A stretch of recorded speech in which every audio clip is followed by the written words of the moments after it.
మరియమ్మ గారిని తీసుకెళ్ళాను. వెళ్తున్న తరుణంలో ఆమె ప్రెగ్నెన్సీ డెలివరీ అయిపోయింది. బైబిల్లో విచిత్రం ఏంటంటే, అంటే దేవుడు ఇది మర్మంగా ఉంచాడు. ఆయన యేసుప్రభు ఎక్కడ పుట్టారన్నది తెలియదు, కానీ సత్రంలో స్థలం లేనందున, అక్కడ సత్రాలు ఉన్నాయి, సత్రం స్థలం లేనందున పశువుల తొట్లో పరుండబెట్టారు.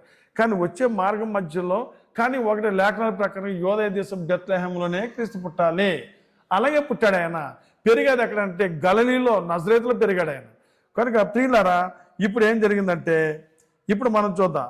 వారు అక్కడ ఉన్నప్పుడు ఆమె ప్రసవ దినములు నిండను గనక తన తొలిచూలు కుమారుని కని పొట్టు గుడ్డలతో చుట్టి సత్రములో వారికి స్థలం లేనందున ఆయనను పశువుల తొట్లో పరుండబెట్టాను.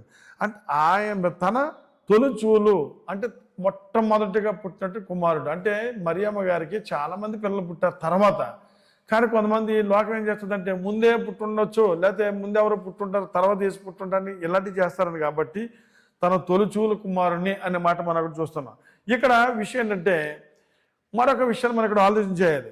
21 వచనంలో ఆ శిశువు సున్నతి చేయటం వలన 8 దినములు వచ్చినప్పుడు గర్భమందని ఆయన పడక మునుపు, గర్భమందు ఆయన పడక ముందు దేవదూత చేత చెప్పబడిన యేసు అని పేరును వారు ఆయనకి పెట్టిరి. అంటే దేవదూత వచ్చి చెప్పారు కదా, అప్పుడు ఏ పేరు పెడతారో యేసు అనే పేరు పెడతారు. యేసు అంటే రక్షకుడు అని పేరు పెడతారు కదా, ఆ పేరు కూడా 8వ దినాన్ని పెట్టారు. అంటే ఇక్కడ మనం ఇక్కడ ఒక విషయం చూడాలి. ఏ రోజు రాజు కాలంలో 1, 2, 3, 4, 5, 6, 7, 8, 8వ రోజున, అంటే ధర్మశాస్త్ర ప్రకారంగా ఎవరన్నా పుడితే 8వ రోజు సున్నతి చేయించాలి.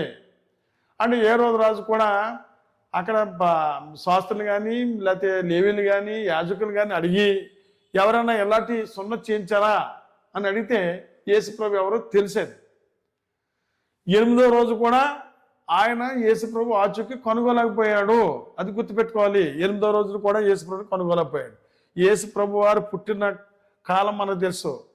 అంటే నక్షత్రము వచ్చిన కాలము అనే మాట, కాలం అన్నమాట. అంటే నక్షత్రం వచ్చిన రోజే పుట్టాడు ఆయన. 8 రోజులు అయిపోయిన తర్వాత మరియమ్మ గారు వాళ్ళు ఏం చేశారంటే, యోసేపు మరియమ్మను దేవాలయం తీసుకొచ్చి సున్నతి చేయించారు. అప్పుడు కూడా దొరకొచ్చాయన, కానీ దొరకలేదు. అప్పుడు ఆ రాజు చాలా ఎర్రెక్కిపోయి ఏం చేశాడంటే, యూదుల రాజుగా పుట్టినవాడు ఎక్కడ, క్రీస్తు ఎక్కడ పుట్టాడని ముందు అన్నాడు, యూదుల రాజుగా పుట్టినవాడు ఎక్కడ అని ఆ గోలతో చాలా భయాందోళనతో ఉన్నాడు. ఈనాడు యేసుప్రభు యొక్క డేట్ ఆఫ్ బర్త్ నీకంటే నాకంటే ముందుగా చాలా అవసరం. ఎవరికంటే ఏ రోజు రాజుకు మాత్రమే. అర్థమైందండి? ఏ రోజు రాజు మాత్రమే అవసరం, అది మనకు కాదు. కానీ ఆయనకి ఒక అవకాశం వచ్చింది. మళ్ళా ఏంటంటే లోకాసు వార్త 2వ అధ్యాయము 26వ వచనం మనం చూద్దాం. అతడు ప్రభు యొక్క క్రీస్తును చూడక మునుపు మరణం పొందడని అతడికి పరిశుద్ధాత్మ చేత బయలుపరచబడాను. ఇక్కడ సుమియోన్ అని ఒక ఆయన ఉన్నాడు. అతడు చాలా వృద్ధుడు. అతడు క్రీస్తు ప్రభు పుట్టే వరకు కూడా చచ్చిపోడు. క్రీస్తు ప్రభుని చూసిన తర్వాతే ఆయన మరణిస్తాడు. కనుక సుమియోను కూడా క్రీస్తు ప్రభు వరకు ఎదురు చూస్తూ ఉన్నాడు, లోక రక్షకుడు వస్తాడని. కానీ సుమియోను కూడా బ్రతుకున్నాడంటే క్రీస్తుని ఎత్తుకున్నాడు, ఆ దేవాలయంలో ప్రార్థన చేశాడు, ఆస్వాదించాడు. అయితే ఆ టైంలో కూడా ఏ రోజు ఆయన్ని పట్టుకోలేకపోయినట్టుగా మన ఈ గ్రంథంలో మనం చూడగలుగుతున్నాం. మరొక విషయం ఏమండి, 38 అంటే 2వ అధ్యాయం లోకాసు వార్త 38వ వచనంలో ఆమె కూడా ఆ గడిలోనే లోపలికి వచ్చి దేవుణ్ణి కొనియాడి యెరూషలేములో విమోచించుటకు కనిపెట్టుచున్న వారితో ఆయనను గూర్చి మాట్లాడుచుండెను. ఇక్కడ హన్నా అనేటు ఒక ఆమె ఉంది, ప్రవక్తని. ఆవిడ కూడా యేసు ప్రభుని ఎత్తుకున్నట్లుగా మనం చూస్తున్నాం. యేసు ప్రభుని కూడా దర్శించినట్లుగా చూస్తున్నాం. దేవాలయంలో యేసు ప్రభుని చూసినట్లుగా మనం ఏమండి హన్నా చూసింది, సుమియోను చూశాడు. ఏమండి ఇంకా మనం ఆలోచన చేస్తే యేసు ప్రభు వారిని 12 సంవత్సరాలు వచ్చేసినాయి. ఇక్కడికి వచ్చాక ఇక్కడ 12వ సంవత్సరం. ఈ 12వ సంవత్సరం కూడా ఈ గలిలీ నుండి యోధా దేశాన్ని తీసుకొచ్చారు. ఎందుకనంటే ప్రతి సంవత్సరం పస్కా పండుగ వస్తుంది. ఆ పండుగకి యేసు ప్రభువారు అక్కడికి వచ్చేట్టుగా మనము చూస్తున్నాం. అంటే 2వ అధ్యాయము 42వ వచనం చూస్తే ఆయన 12 ఏళ్ల వాడై ఉన్నప్పుడు ఆ పండుగ ఆచరించుటకై వాడుక చొప్పున వారు యెరూషలేమునకు వెళ్ళిరి. కనుక ఇక్కడ గలిలయ నుంచి ఇక్కడికి యూదయ దేశానికి వచ్చారు. అప్పుడు కూడా యేసు ప్రభువారు ఎవరు ఏంటని తెలియకుండా ఇది మర్మంగానే సాగింది. కనుక ప్రియులారా, మరి ఈ విషయాన్ని మనం ఆలోచన చేస్తూ మరొక విషయాన్ని కూడా మీకు గుర్తు చేయాలని ఆశిస్తున్నాను. 51వ వచనం ఏంటంటే, అంతటా ఆయన వారితో కూడా బయలుదేరి నజరేతుకు వచ్చి వారికి లోబడి ఉండెను. కనుక యేసు ప్రభువారు నజరేతులోనే పెరిగాడు, అక్కడే ఉన్నాడు ఆయన. ఇక్కడ మనం తెలుసుకోవాల్సిన విషయం ఏంటంటే, మనం కొంచెం వస్తున్నాం ఈ మత్తయి సువార్తలో కూడా మనం ఒక విషయాన్ని చూస్తే ఆలోచన చేస్తే, ఆయన హేరోదు రాజు యేసు ప్రభు యొక్క పుట్టికి తెలియక, ఎక్కడ పుట్టాడో తెలియక ఆయన జనాభా లెక్కల్లో దొరకలేదు.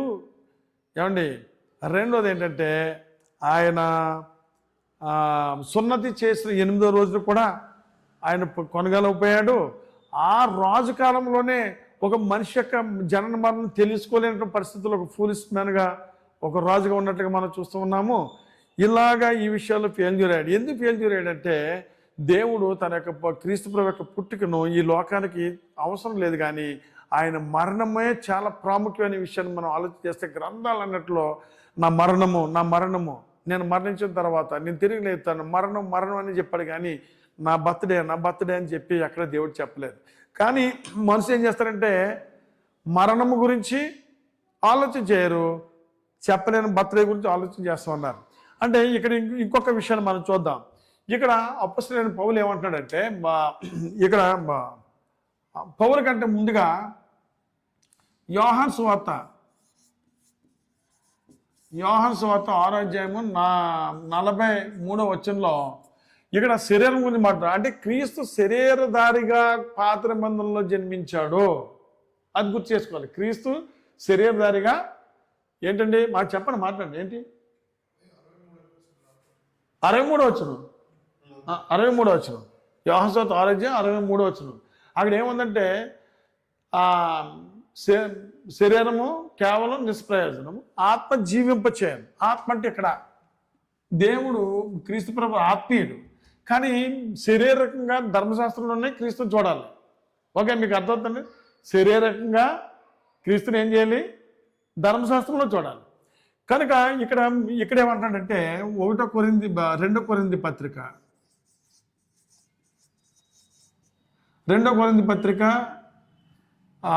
5వ అధ్యాయము 16వ వచనం ఏముంటుంది, ఒకసారి చదివి నేను ఈ విషయాన్ని మీకు తెలియజేస్తాను.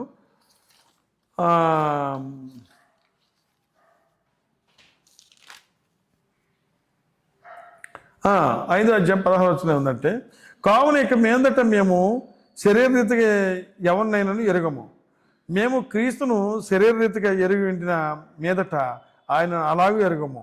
అంటే ఇక్కడ క్రీస్తుని అపొస్తలులు పాపం ఎక్కడే పుట్టారు, ధర్మశాస్త్రంలోనే వాళ్ళు పుట్టారు. కానీ ఇప్పుడు కొత్త నిబంధనల కిందకు వస్తున్నారు కాబట్టి అంటే శరీరకంగా చూస్తే ధర్మశాస్త్రంలో చూడాలి, ఆత్మీయంగా చూడాలంటే కొత్త నిబంధన చూడాలి. అంచేత అపొస్తలులు ఇక్కడ క్రీస్తులోకి వచ్చారు కాబట్టి వాళ్ళు ఏమంటారంటే, శరీర రీతిగా క్రీస్తుని మేము వెరగము.